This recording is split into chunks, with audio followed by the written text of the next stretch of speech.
We know you've been a long-standing activist around the Palestine issue, but why do you think it's such an important issue? The Palestinian people are in a very bad place.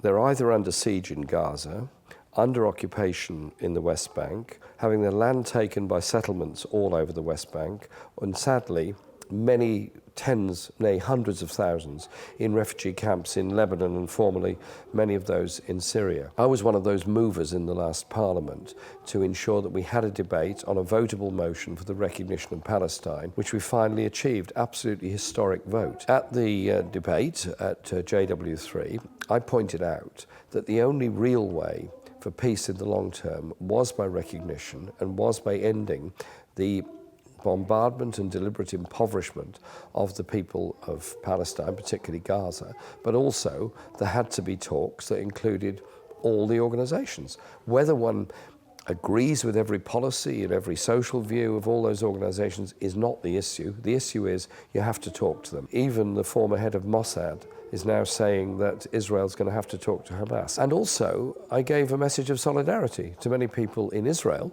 who have raised concerns about human rights, have raised concerns about the behaviour towards Palestine, and they want to live in a peaceful Middle East. I think we should recognise that. One shouldn't look at Israel solely through the prism of Benjamin Netanyahu. How do you explain why so many MPs, including those in this current leadership race, seem so hesitant to talk about the Palestinians and yet seem very, very keen to demonstrate their support of Israel? If you want peace, you've got to talk to everybody. If you want peace, you've got to look at the injustice that causes the conflict in the first place. I've had 9 visits to Palestine and Israel. I don't know how many times my colleagues have been. I just pointed out to them that if you look at the Middle East crisis through the eyes of a young person living in Gaza, probably a graduate, 75% of the population of young people in Gaza are graduates. You can't work, you rely on the UN for your food, you can't travel,